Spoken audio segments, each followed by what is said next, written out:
Welcome to the course on economics of public policy. In our introductory lecture, we discussed what is public policy. Even before discussing public policy, we also discussed what is policy, and then also we tried to understand what are the systems and also economic outcomes and social conditions, how they are interrelated. So, in this lecture, we are going to discuss the policy making process. Uh, and here I'd like to begin with the six broad steps that are generally followed for public policy making. So, to begin with, the first step, which is very challenging and very important, to identify the problem. So, here in the steps, we also would like to discuss who are the actors or the participants who make public policy and what are the activities are involved. So, when we identify the problems, and this is again not identified by one individual groups or policy makers. So a lot of opinions are taken from all the participants, and the interest groups are like media plays big important role. Also different interest groups, citizen collectives or initiatives, and also public opinion. And then it is it is framed the problem, and then we also demand for the government actions. So this is broadly for the first step. So moving to the second step, when we identify the problems which need to be carried forward as a policy discussion and discourse, the second step is agenda settings. And in the agenda settings is basically what is important is to do is to identify the issues and the problems that needs to be addressed by the government. So here in the agenda also it is very important to understand which are the problems that we want to put it at the first set of priority, and then the ranking. Here actors or the participants who are involved and engaged in agenda settings is elite groups, candidates for elective office, and media also plays important role. So especially elective offices, candidates for elective offices are important because they're the one who will take the policy forward, and therefore even in their agenda for the contesting election is very important that they highlight, and therefore this agenda setting becomes back and forth exercise among various participants, including elective candidates, and also people.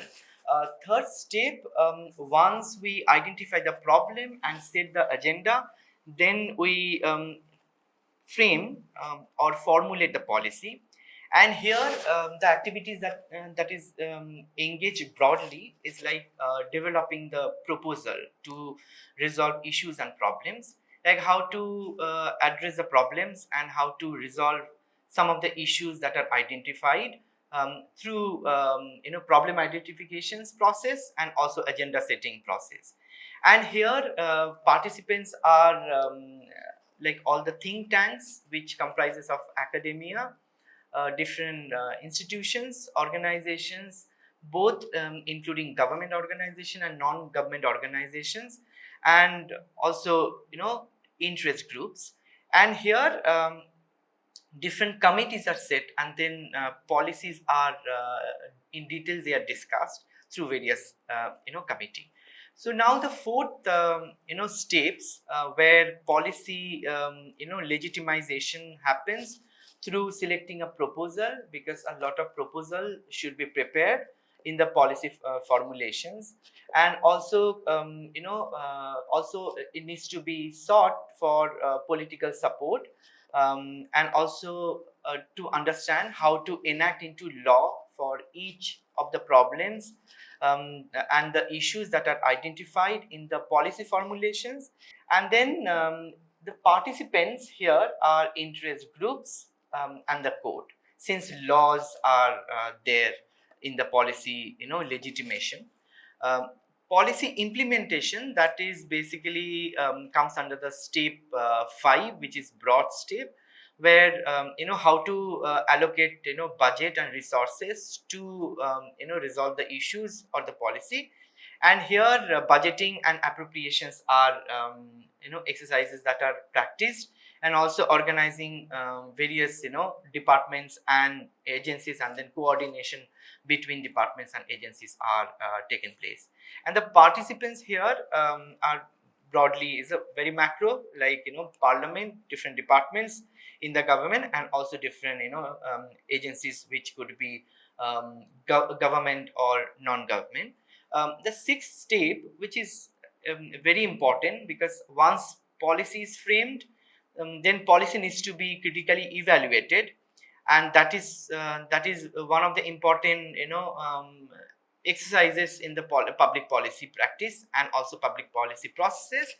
And therefore each and every policy needs to be monitored and evaluated um, on the targeted groups, on non-target groups, and then also proposing for the reform or the changes, if any.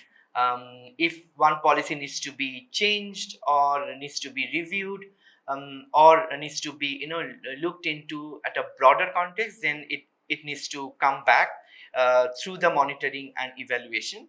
And then the participants who are involved in this process is the various departments again, and then think tank, which again includes institutions, various organizations, and most importantly academia, to understand and critically examine the existing policy. And then of course media also plays very important role in this context.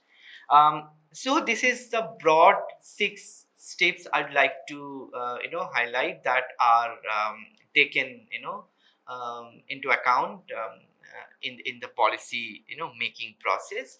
I have made a pyramid in terms of decision making, who are making the decision.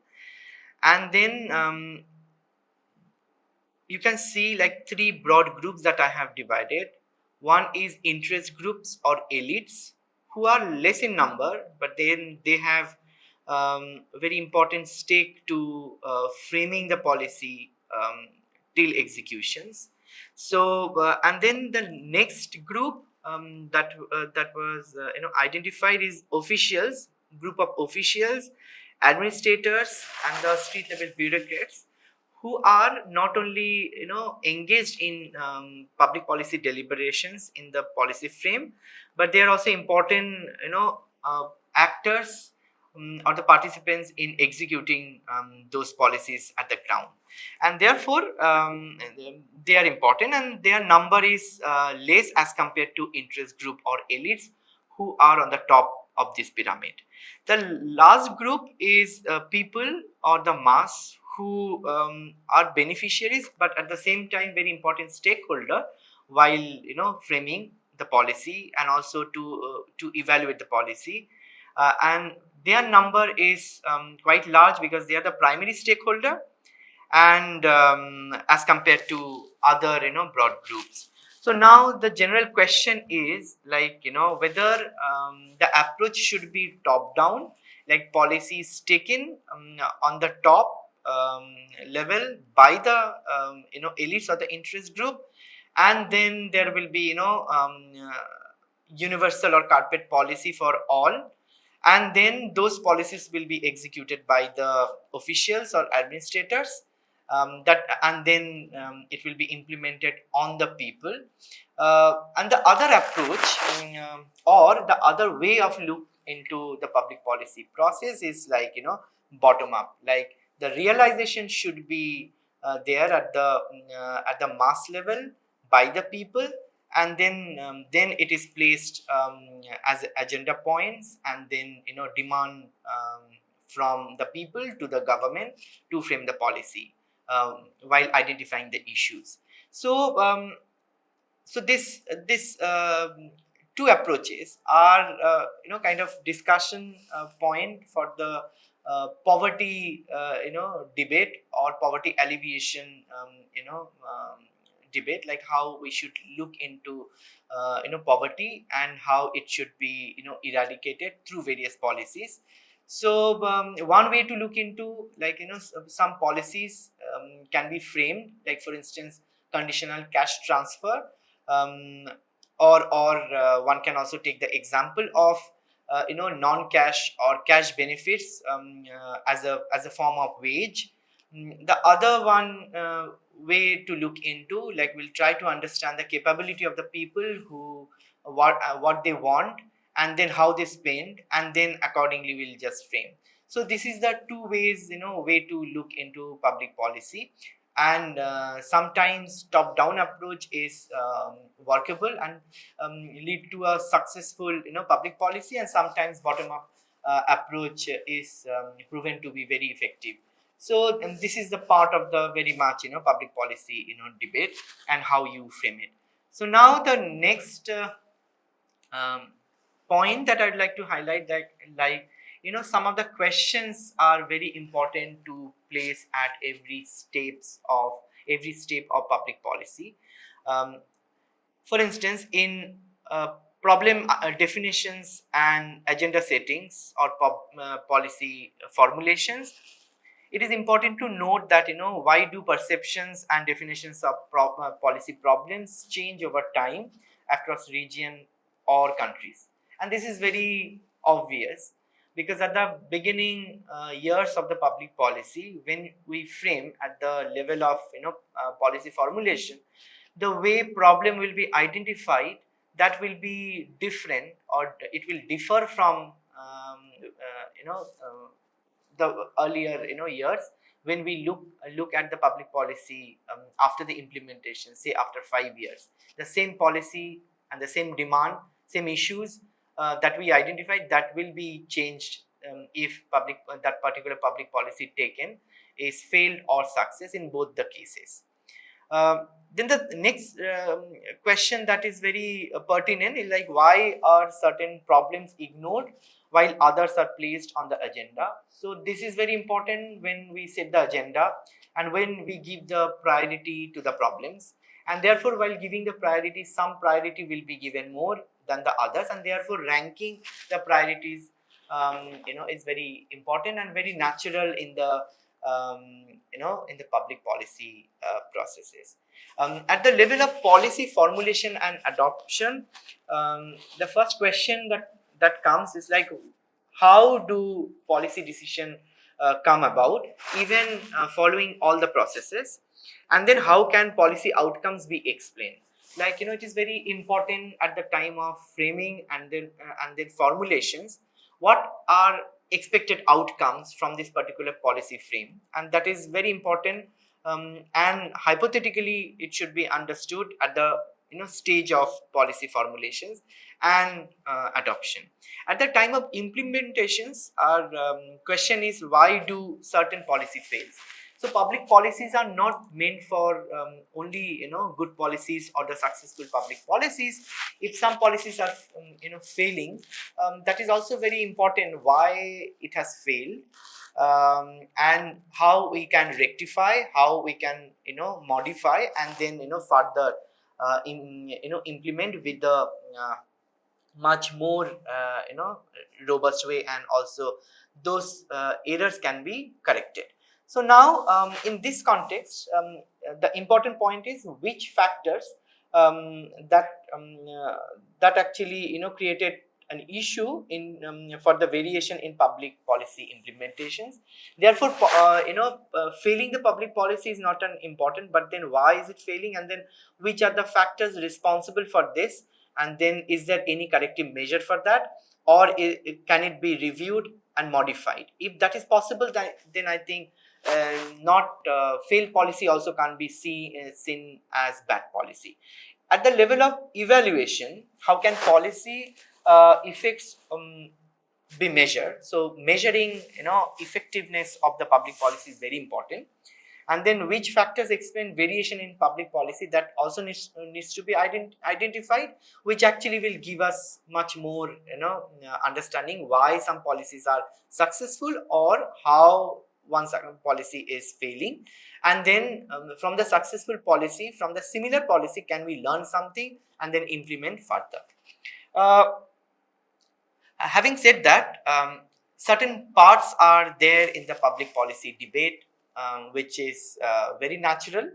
Um, when many people are involved and many participants are engaged, and therefore argument and bargaining is very natural to have in the whole process. So this some policies at the time of discussion, some issues and deliberations can be in favor of public policy or that particular certain policy, and some deliberations will be against of that particular issue. So here argument and the bargaining comes, and there some of the middle path should be taken at the time of framing the public policy. um, Government is important here in the public policy debate. When whether we follow top down approach or bottom up approach, here people realize the problem and issues that needs to be addressed and needs to be addressed through the public policy. And therefore along with the government, the entire governance structure is very important. If it is more well networked and also well coordinated, and therefore that policy will be very efficient and also less time consuming. And then the third point that I would like to highlight is rowing and steering the public policy. Uh, in the policy frame or making the public policy, in the process, policy and practice and persuasion is a point of discussion. Here media and people and also think tank plays very important role. And therefore puzzles and problems are very much part of the public policy debate. Public policy is conceptualized by various disciplines, and in this particular course we are trying to understand how with the help of economics as a disciplinary lens, we understand problems, formulations, and then identify the issues and how it can be implemented. While saying that, it is important to understand what are the dominant or the broad disciplines that we have. So begin with political science as a discipline, and political scientists, they are the one who actually critically discussed and tried to bring this debate, like public policy has to be the central focus of the discussion when they discussed policy from political science discipline. So political science, as we understand, is a study of political relationships and the processes to allocate political power and the benefits of such power. So if you look back and see the all 6 steps of the public policy processes, here political science as a discipline will give you very interesting way to look into it, because how to allocate resources, but then at the level of allocation of the resources, how allocate political power and how political relationships are. Sociology is a branch of the disciplines, and it gives the social life, and it also gives the way in which we should look into social change and the structure to understand different groups, that includes individuals and social groups, communities and organizations. And community and group activities are important in the policy formulations. So when we say that public policy is framed following top down approach, and there is no community engagement, and then it is not necessarily that particular policy will be kind of successful. So therefore, understanding community, understanding social life is very important, and sociology as a discipline gives much more deeper understanding towards that. So here our point of the discussion is like for this course is how economics as a discipline that helps to understand public policy. And 2 points that I would like to highlight is like market plays very important role, and then of course market, it is within the society, and then how goods and services are exchanged even in the policy. This if you look at policy as a goods or commodity, then it is very important like how it should be exchanged, and then where it should take place, and then how resource allocation is distributed and redistributed. And then if you recollect different types of public policy, we discussed about the regulatory public policy and distributive public policy and redistributive public policy. And here economics as a discipline will help us to understand. So economic factors such as growth, productivity, employment, inflation, they influence public policy, and then public policy actually influence these factors. And therefore this is two ways discussion that we are like to highlight. And here this economics discipline will help us. So now moving to the next important discipline like psychology. Whether it is macro policy or micro policy, decision making is important part of the public policy formulation to executions. And their human behavior or psychological factors play very key role throughout the policy.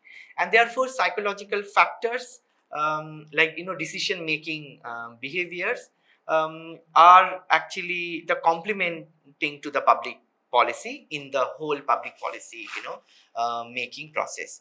Legal studies gives the framework of laws, regulations, and actions to implement and achieve social and economic goals. So when we frame the public policy, we frame it for the better outcome, or we have the large goal for the society, and therefore the public policy as a measures. And in that particular context, implementation comes important, and there the framework, legal framework actually helps in implementing the public policy. So these are the broad 5 disciplines that I would like to highlight. And then while even discussing about the economics of public policy, we would like to also take some of the factors from these disciplines other than economics to understand certain economic problem, or economic as a discipline to address public policy. And we'll try to take the help from sociology. We also try to take the help from psychology to understand how decisions should be made and how it should be implemented within the society and within broad political ecosystem of any nations. So in this lecture I stop here, and then this is a reference 2 chapters from Christoph Neal and Tosun Jail, that public policy and new introduction will be helpful to understand this particular lecture, and I followed this. So thank you so much. I see you in the next lecture.